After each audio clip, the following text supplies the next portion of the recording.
Hi guys, ഗലിബ്രോ YouTube ചാനലിൽ എല്ലാവർക്കും സ്വന്തം ബിഗ് ബോസ് മലയാളം സീസൺ 7 ഏറ്റവും പുതിയ ലേറ്റസ്റ്റ് ആയിട്ടുള്ള അപ്ഡേറ്റുകൾ അറിയാൻ വേണ്ടി നമ്മുടെ ചാനൽ സന്ദർശിക്കാൻ ചാനൽ സബ്സ്ക്രൈബ് ചെയ്തില്ലെങ്കിൽ ദയവ് ചെയ്ത് ചാനൽ ഒന്ന് സബ്സ്ക്രൈബ് ചെയ്ത് കാണുക. ഏതായാലും ഇന്നലെ രേണുസുധിയുടെ എൻട്രി ഉണ്ടായിരുന്നു. ഏവരും കാത്തിരുന്ന ഒരു നിമിഷമായിരുന്നു രേണുസുധി എന്തൊക്കെയാണ് പറയാൻ പോവുക എന്നൊക്കെ.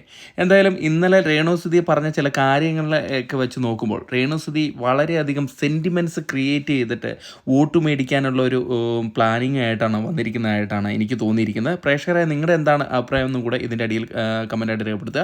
ഏതായാലും ഇന്നലെ രേണുസുധി വന്നപ്പം തന്നെ ബിഗ് ബോസ് ഹൗസിലേക്ക് കയറിയപ്പോൾ തന്നെ പറയുകയാണ്, സുധിയേട്ട ഞാൻ എത്തി എന്നൊക്കെ പറയുകയാണ്. അത് ഇച്ചിരി ഓവറായിട്ടാണ് എനിക്ക് തോന്നുന്നത്. എന്തായാലും സോഷ്യൽ മീഡിയയിലെ വൈറൽ താരമാണ് രേണുസുധി കുറഞ്ഞ കാലയളവ് കൊണ്ട് തന്നെ ബിഗ് ബോസിൽ കയറാൻ പറ്റിയത് തന്നെ രേണുസുധിയുടെ കഴിവിൻ്റെ ബലമായിട്ട് തന്നെയാണ്. അത് അപ്രിഷ്യേറ്റ് തന്നെ വേണം.